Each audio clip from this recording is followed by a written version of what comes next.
Île Maurice, mon amour, c'est le podcast qui vous transporte au cœur de l'océan Indien par la voix des Mauriciens. Cette série de podcasts vous est proposée par les hôtels Attitude. Île Maurice, mon amour. Île Maurice, mon amour. Île Maurice, mon amour. Île Maurice, mon amour. Île Maurice, mon amour. Île Maurice, mon amour. Île Maurice, mon amour. Île Maurice, mon amour.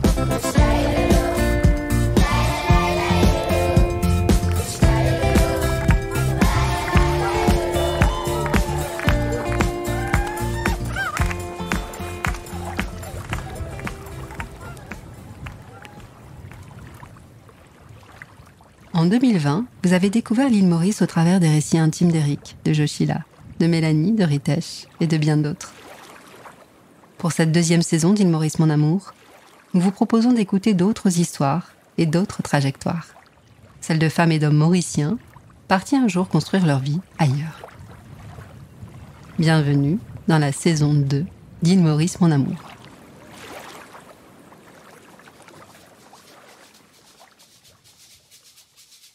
De Maurice à Londres, Paris, Toronto et Montréal, Natacha a voyagé au gré de ses envies et des heureux hasards que la vie a plantés sur son passage. Comme un souffle d'air frais, l'histoire de Natacha nous aspire et nous emporte au milieu des champs de canne mauriciens et bien au-delà. Car c'est cela aussi être mauricien, vouloir ou devoir partir, puis revenir, se détacher, puis se reconnecter. Nous vous souhaitons donc une bonne écoute et un bon voyage avec Natacha. Je vais redécouvrir un peu qui est Natacha et puis qui est cette petite fille qui a grandi et puis qui a voulu partir et revenir, partir et revenir de cette île comme un aimant finalement. Je suis Natacha, j'ai 49 ans. Je suis née à l'île Maurice et je suis donc de nationalité mauricienne, mais avec une culture bien ancrée aussi dans la lignée de mes ancêtres, puisque je suis une métisse de descendance hindoue et écossaise à travers la branche maternelle. Voilà.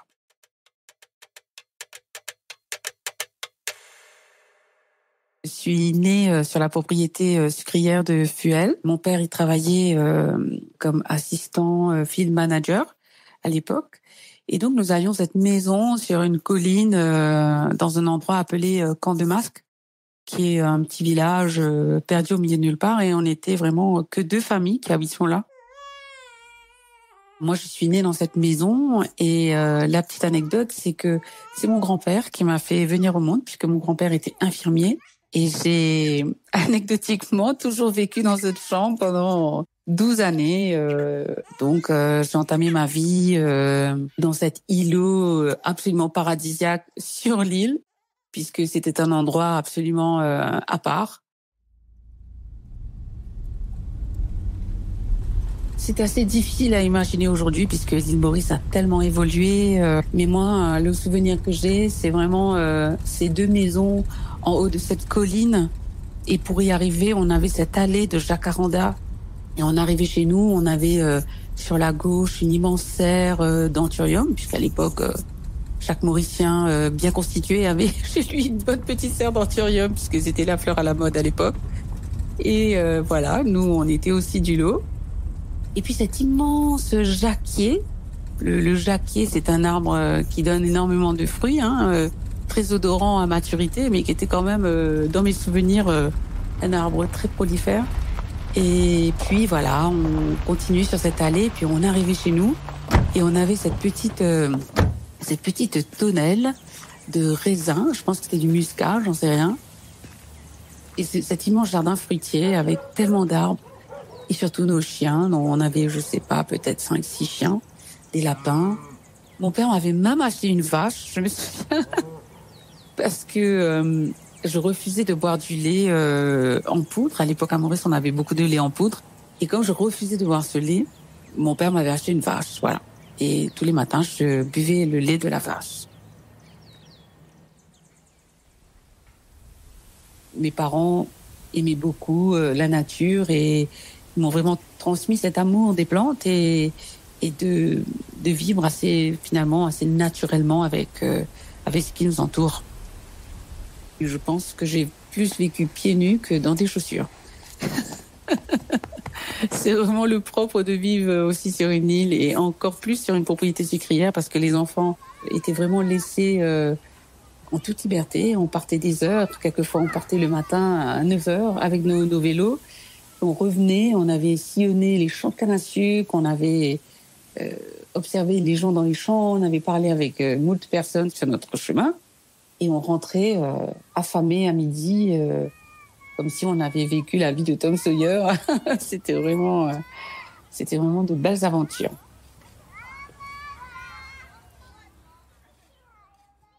Moi, j'ai 2 frères. Mes 2 frères ont 5 ans de plus que moi. Donc, à cet instant de mon enfance, les filles et les garçons jouaient pas vraiment ensemble parce que je pense que le voisin étant un petit garçon aussi, ils étaient une bande de 3 et donc moi, la petite sœur qui voulait jouer avec eux, c'était pas tout à fait dans leur plan. Et donc, je m'amusais à les laisser partir devant et puis je prenais mon vélo, je l'enfourchais et puis j'essayais de les suivre dans leurs péripéties dans les champs de canne à sucre, mais je me retrouvais toujours perdue au milieu de nulle part. Je crois que ça les faisait bien rire.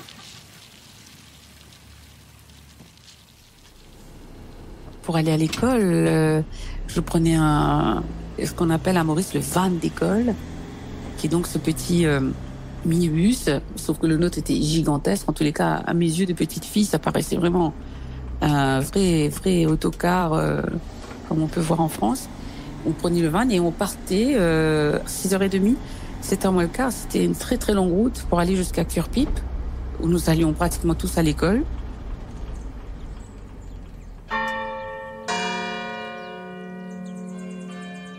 J'allais à l'école chez les bonnes sœurs, donc au couvent de Lorette de Curepipe.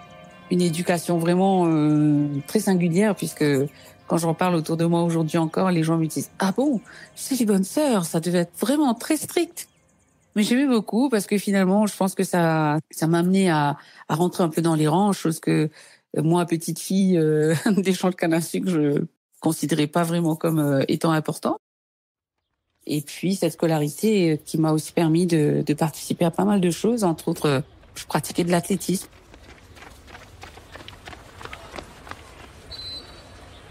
Commencé l'athlétisme, j'étais encore en primaire où j'épatais un peu la prof parce que je courais plus vite que les garçons et que je mettais un point d'honneur à les doubler et puis à continuer à ne plus m'arrêter de courir et je crois que ça les avait assez épatés à l'époque.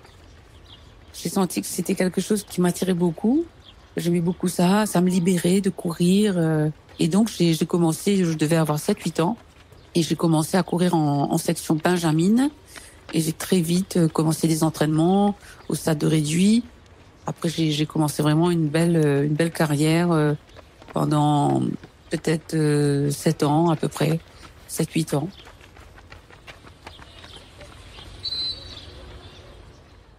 Ce qui était assez paradoxal, c'est que autant chez moi, j'étais vraiment très solitaire. Ma mère disait souvent, on ne sait pas si Natacha est là. Il faut aller vérifier dans la chambre parce que ça se trouve, elle n'est pas là. À l'école, j'étais vraiment la fille populaire, quoi, la fille vraiment qui générait à la fois, je pense, de la jalousie, mais aussi de l'admiration.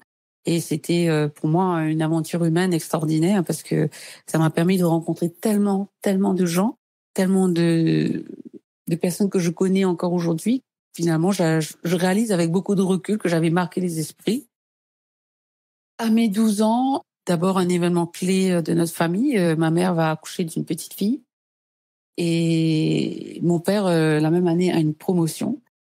Et on part vivre plus vers le centre de la propriété sucrière, qui donc est un centre un peu plus, on va dire, convivial, puisque les maisons sont plus côte à côte, les jardins sont plus petits, mais on a une vie sociale un peu plus remplie. Ben, ça va changer, notre vie va basculer un peu dans une nouvelle synergie, quoi.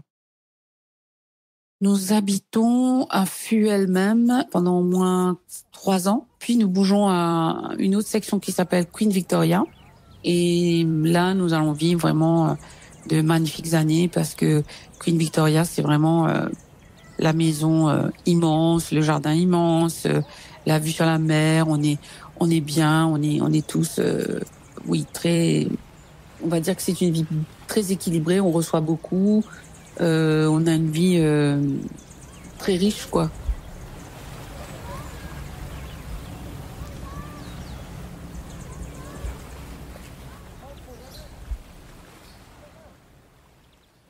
Je quitte un peu le milieu sportif puisque je me blesse et avec cette blessure, je vais perdre aussi accès à une bourse d'études que je devais avoir pour aller aux États-Unis faire sport-études. Et je vais basculer un petit peu plus dans tout ce qui est mannequinat, tout ce qui est publicitaire, etc.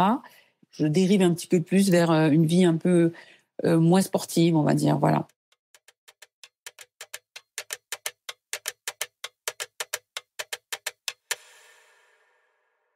Mes premières aventures d'évasion de Maurice se passent quand j'ai à peu près 16 ans. Donc à Maurice, il y a 2 systèmes d'éducation. Donc il y a le système français qui est donc le lycée et le système anglophone qui est donc les examens auprès de Cambridge, où là on a accès à 2 types de diplômes. Donc un premier diplôme avant le bac et un deuxième diplôme donc qui est le bac. À l'âge de 16 ans, je parie avec mon grand-père que je vais l'avoir et il me dit je te crois pas. Je lui dis bah si je l'ai, écoute, tu me payes un billet et je pars à Londres. À l'époque, mon frère habitait à Londres, mon frère cadet, et je lui dis bon d'accord, je prends le pari. Effectivement, j'obtiens ce premier diplôme et me voilà partie en Angleterre. Ça va être la découverte de tout ce que j'imaginais que j'avais envie de vivre un jour. L'Europe, pour moi, le rêve quoi. On part un peu en France et je passe vraiment des vacances idylliques. Donc je reviens. Je suis déjà imprégnée de la culture européenne puisque je reviens avec des cheveux très courts à la brosse et teint en un peu violet comme ça. J'ai une coupe vraiment à la garçonne et ça choque un peu parce que bon, l'école chez les bonnes sœurs, c'est pas tout à fait ce qu'on attend de moi. Donc voilà, retour un peu chaotique, mais bon voilà. Je pense que les bonnes sœurs à cette étape de ma vie sont un peu habituées à mes élans d'originalité. Donc voilà, les choses se font. Et puis j'obtiens mon bac français, anglais, littérature anglaise et cuisine. Et puis je prends un peu de temps, mais je décide un peu tardivement de partir faire mes études en Angleterre. Quand je décide de partir de Maurice, c'est un peu soudain puisque j'avais toujours dit qu'un jour je partirais, que pour moi ado que j'étais tellement rebelle que je disais toujours à mes parents, le jour où je partirai, je reviendrai jamais, puisque ici c'est nul, ailleurs c'est mieux. Donc vraiment c'était cet idéal que j'avais en tête et le jour où je décide effectivement d'enclencher ces démarches, mes parents sont très choqués. Ils s'attendaient pas à ce que je prenne cette décision ferme et donc s'ensuivent des démarches administratives et des moments un peu de doute parce que est-ce que c'est vraiment le bon moment? Est-ce que je vais y arriver? Est-ce que c'est vraiment ce que je veux? Moi, je pars dans une grande excitation, même si je pense qu'au fond de moi, j'avais un peu quand même l'appréhension de ma nouvelle vie qui se faufilait devant moi. Mes parents étaient très fiers de moi. Je pense qu'à cet instant de ma vie, mes parents sont à la fois fiers et très tristes parce que bon, un enfant qui s'en va, c'est toujours un peu la vague à l'âme, quoi. Donc, mais je pense que ce qui est assez marrant quand on habite une île et peut-être plus particulièrement à Maurice, je sais pas, mais il m'a semblé que souvent, en tous les cas de notre génération, les parents voulaient que les enfants partent parce que pour eux c'était un meilleur avenir, c'était une meilleure situation. Aller à l'étranger, ça voulait forcément dire le mieux. Et je pense que en ça, les parents pouvaient être inquiets, mais je pense qu'ils le montraient pas vraiment. Et ils étaient surtout fiers de pouvoir se permettre de payer les études de leurs enfants et les envoyer à l'étranger, quoi. Ça, je l'ai ressenti très fort, oui. Ladies and gentlemen, good afternoon. This is the captain. My name is Mark Snelson. On behalf of British Airways, welcome aboard for this flight to London Heathrow.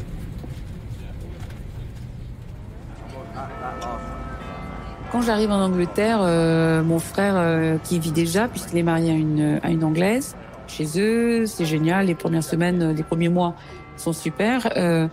Et lui, voyant un petit peu que il faut que je gagne ma vie, il faut que j'apprenne aussi à me débrouiller un peu toute seule, il me propose, puisqu'à l'époque il gère une maison de retraite, il me propose de travailler dans la maison de retraite les jours où j'ai pas cours. Et de ce fait, je vais apprendre un petit peu l'envers du décor. Je vais commencer moi à travailler, chose que j'avais jamais fait à Maurice. Moi qui sortais de mon petit cocon, ma vie rêvée, je me retrouvais du jour au lendemain à devoir tout faire toute seule. Un peu le choc des cultures aussi, puisque l'envers du décor, c'est que j'arrive au mois d'octobre.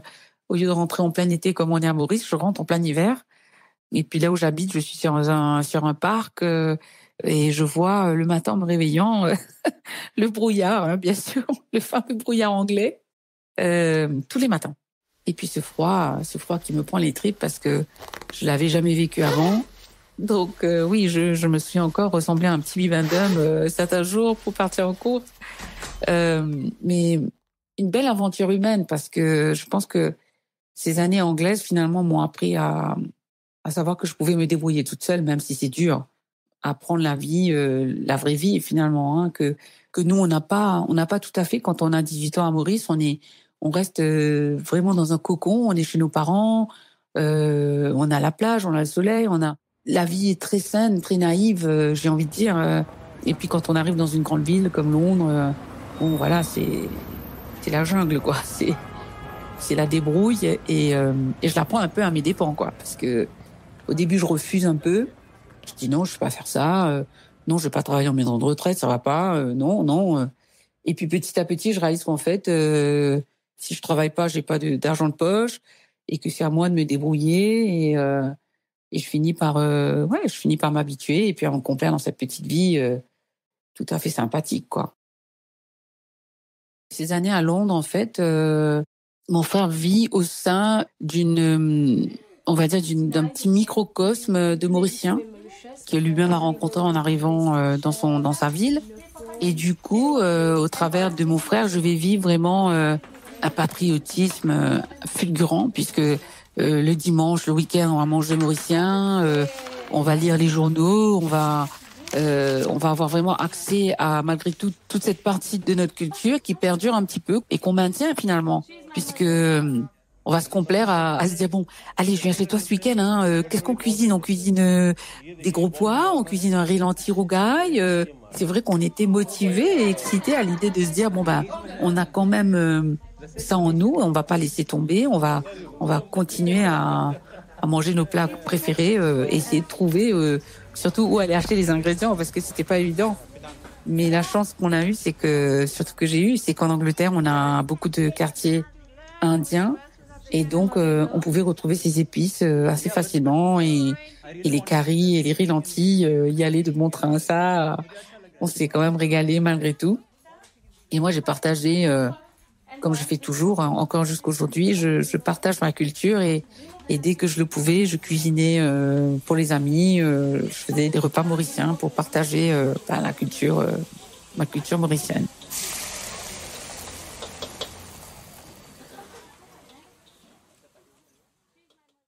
Je me fais pas beaucoup d'amis, on est 4 ou 5 multiculturels vraiment, 2 filles qui arrivaient des Bahamas, donc de deux parties différentes des Bahamas, un Italien et un Écossais. Voilà, et puis moi de l'île Maurice, donc on était vraiment tous les 5, on était toujours ensemble et je pense qu'on se complaisait à être ensemble puisqu'on venait nous-mêmes de pays qui étaient beaucoup plus simples et peut-être moins stressants que Londres, quoi. On va passer 3 années et demie ensemble puisque une partie de mon cursus demandait à ce que je fasse un stage et moi je vais décider, bien entendu, bonne patriote que je suis, de rentrer à Maurice pour faire mon stage de fin d'études au West Rock.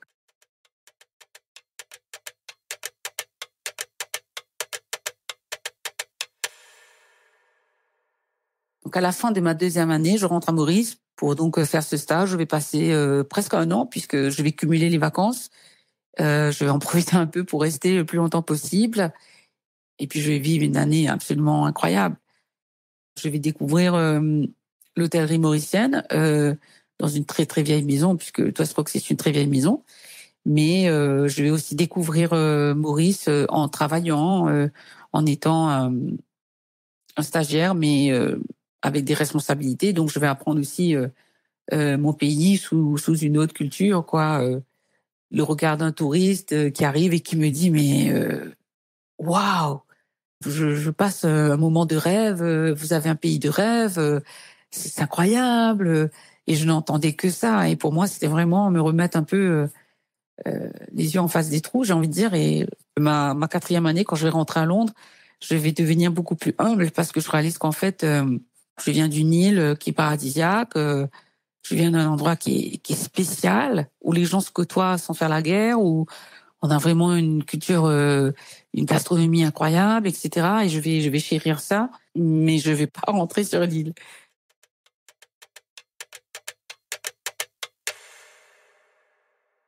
Je rencontre quelqu'un et je décide de continuer ma vie en France. Et là, ça va être le début d'un nouveau chapitre de ma vie. Je vais vivre en France une dizaine d'années.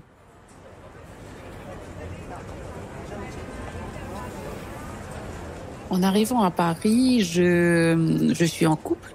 On habite l'appart d'un ami qui nous loue un prix vraiment très sympathique, mais on habite à un super quartier. On est dans le 7e, face à l'UNESCO. On a une petite terrasse au -1. On est sur cour. Et c'est vrai qu'on a un appartement de rêve, puisque dans Paris, c'est quasiment impossible de trouver ce genre d'espace. Donc on va vivre dans cet appartement, je pense, presque 5 ans. Et moi, je suis donc très heureuse de vivre là, puisque c'est une nouvelle vie qui commence pour moi. Je me fais des amis à la fois au travail comme au travers de mon mari, qui lui-même avait vécu à Maurice.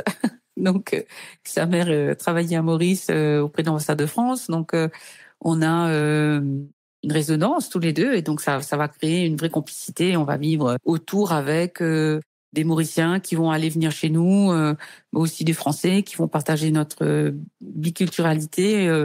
Et puis, ça va être vraiment de belles années parisiennes. On reçoit beaucoup, on invite souvent autour d'un carré des copains. Et ça fait la joie, quoi, puisqu'on est tous des étudiants ou on est de jeunes adultes qui venons commencer à travailler. Donc c'est fort sympathique. C'est une culture joyeuse, quoi, qu'on met en place un peu autour de nous, puisqu'on vit cette culture mauricienne aussi à Paris, quoi.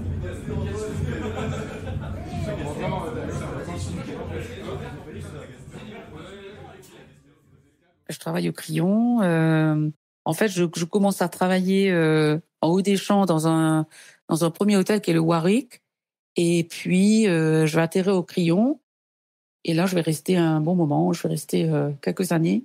Et j'aime beaucoup le crayon. C'est toute l'identité parisienne qu'on voit dans les magazines et qu'on rêve un peu quand on est jeune et qu'on arrive de l'étranger. C'est vraiment la French touch. Et moi, je suis très, très fière quand je vais travailler, puisque je fais un métier de service et je côtoie, bien sûr, avec la clientèle du crayon. Je côtoie plein de stars, plein de gens du showbiz, pas de face à face, mais je les vois, je sais qu'ils sont à l'hôtel, je traverse un couloir, je peux croiser quelqu'un qui vient de ce milieu-là. Et c'est vrai que c'est un peu le rêve, c'est un peu une vie rêvée. J'ai un beau métier, j'aime beaucoup ce que je fais, je prends beaucoup de plaisir à être là où je suis et c'est vraiment de belles années.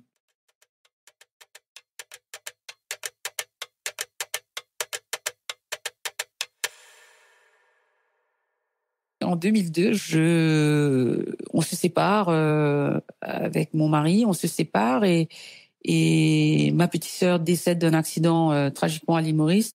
Donc moi je rentre et je vais vivre quelques années très difficiles. C'est le drame de ma vie, quoi. Entre-temps, j'avais pris un nouveau poste Parc Hyatt Paris-Vendôme, donc malheureusement je perds mon poste puisque je reste trop longtemps à Maurice et je peux plus rentrer. En tout cas, je peux plus aspirer à ce poste-là. Donc, je me dis que c'est un mal pour un bien. Je décide de rester à Maurice quelques années. Après ces quelques années, je me cherche un peu. Je sais plus ce que je veux faire. Je suis un peu, on va dire, dans la tristesse, puisque ça a été vraiment une période dramatique. je rencontre quelqu'un, parce que moi je suis une grande romantique. J'ai toujours été très spontanée et surtout en amour, j'ai toujours été très, je sais pas si c'est le fait d'être romantique ou complètement écervelée, j'en sais rien, mais je rencontre ce Québécois lors d'une soirée et on sympathise tout de suite, on se parle pendant des heures, on échange et pendant toutes les vacances, il va rester 3 semaines à Maurice et il m'explique donc il avait booké 2 billets pour venir avec sa dulcinée et qu'à la dernière minute, elle l'avait quitté.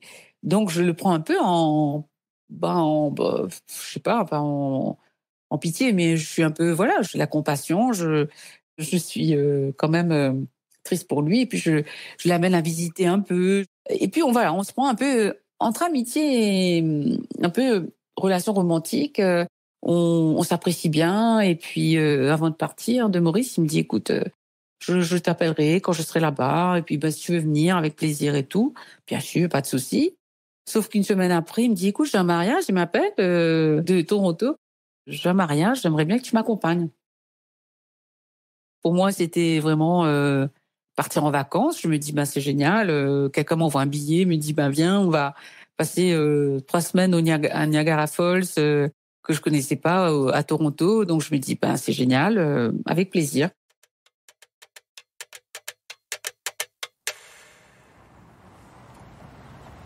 Donc, j'atterris à Toronto. C'est en plein été. Donc, c'est magnifique. Tout est beau, tout est magnifique. Je vis le rêve parce que là, je suis quand même dans un pays qui est grand, qui est immense. Tout est tellement disproportionné. Et on passe surtout quelques semaines dans un vignoble. Et moi, je suis vraiment la petite plante exotique qui débarque dans un pays... et je suis appréciée de tous. Je suis vraiment la petite chose rare qu'on voit pas beaucoup, hein, parce que des Mauriciens à Toronto, enfin en tous les cas, quand moi j'y étais, il y en avait pas beaucoup. Et les gens avec lesquels j'étais n'en avaient jamais rencontré. Donc c'était vraiment de beaux échanges, de belles rencontres. Et finalement, de cette aventure de vacances, je vais rester 3 ans. Et on va vivre une histoire sympa, puisque je vais vraiment vadrouiller de long en large le Canada, et puis rencontrer vraiment un nombre incalculable de personnes et continuer surtout à raconter mon île, quoi, parce que mine de rien, j'étais tellement loin de tout. En étant au Canada, on a vraiment la sensation que l'île Maurice, c'est un tout petit point, hein, dans l'océan Indien. Et là, on est là dans ce vaste pays. On se rend compte que oui, c'est encore plus impressionnant de venir de ce petit point. Donc, je vais mettre un point d'honneur à continuer à générer toujours l'idéal de vivre à Maurice. Voilà.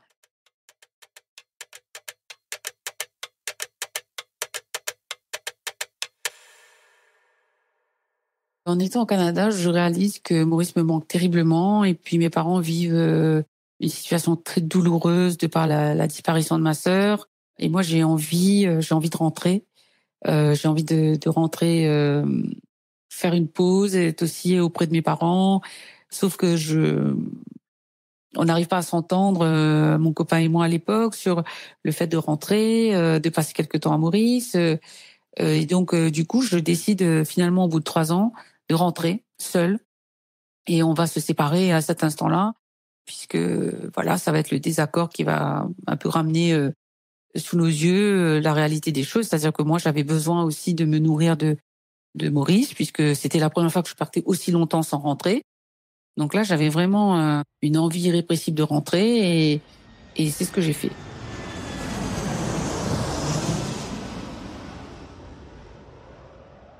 Du coup, je rentre à Maurice. Je vais décrocher un poste très intéressant dans l'aéroportuaire. Je vais prendre un appart avec un pote, un ami. On va partager une maison à Tamarin. Et on va vivre vraiment 2 années de copinage très sympa. On va avoir une coloc très amusante. Voilà, très amusante.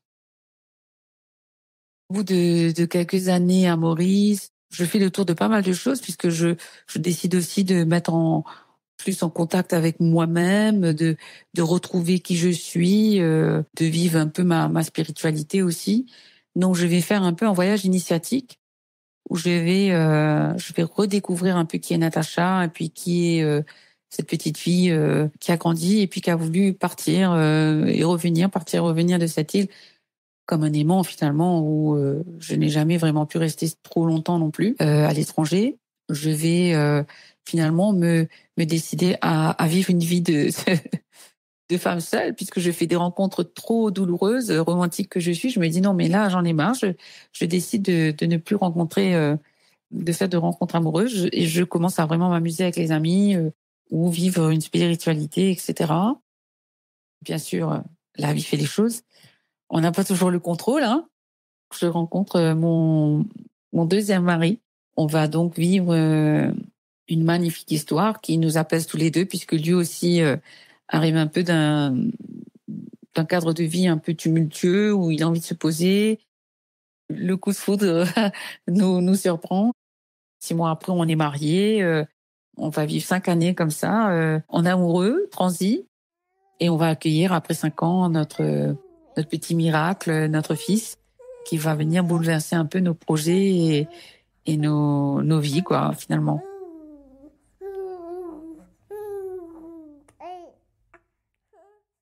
Nous, on s'était dit qu'on resterait à Maurice. Sauf que quand arrive notre fils, on se pose beaucoup de questions. On voit maintenant Maurice avec des yeux de parents et on se pose à nouveau, nous, comme mes parents l'ont fait, quel avenir pour mon enfant? Quel avenir? Est-ce que son avenir est ici? Est-ce que son avenir est ailleurs? On va un peu se laisser porter pendant les 6 premières années de sa vie, puisque chaque été, on rentre en France. Chaque été, on prend le meilleur de ce que l'Europe peut nous offrir. On voyage beaucoup. On est heureux de pouvoir avoir le meilleur des deux mondes. En fait, quand on rentre après des étés passés en Europe, on a un sentiment de pas assez. Pas assez de plage, pas assez de musées, pas assez de moments en famille. Et c'est vrai que l'Europe finit par nous manquer un peu. Et notre petit loulou va venir conforter un peu ces questionnements qu'on a, puisque lui a vraiment soif, on va dire, de plus de culture, de plus de connaissances en termes de... Lui, c'est un fan de dinosaures, donc ses rêves, c'est d'aller sur des sites où on découvre des dinosaures, des sites de paléontologie, des musées. Il commence vraiment à poser beaucoup de questions. Il a 5 ans et demi. Quand il aura ses 7 ans, on décide de quitter Maurice.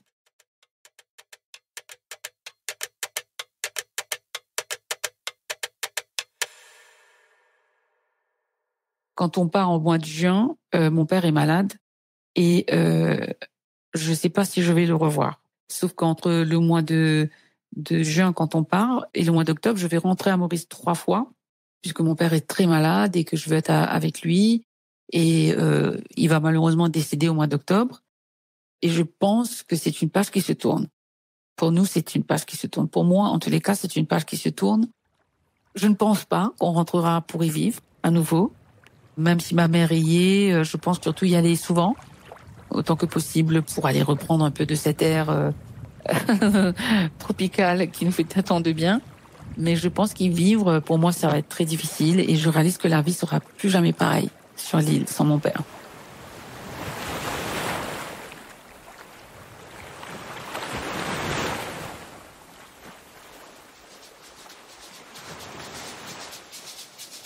Si vous avez aimé découvrir l'île Maurice par la voix et la vie de Natacha, dites-le nous en nous mettant des étoiles sur votre appli de podcast. De notre côté, nous vous donnons rendez-vous dans 15 jours pour un nouvel épisode de cette 2e saison d'Île Maurice mon amour. Ce podcast vous est proposé par les Hôtels Attitude. Il a été conçu par Fleur Chrétien et monté par Monkey Sound Studio. Île Maurice mon amour. Il Maurice mon amour. Il Maurice mon amour. Île Maurice mon amour. Île Maurice mon amour. Île Maurice mon amour. Il Maurice mon amour.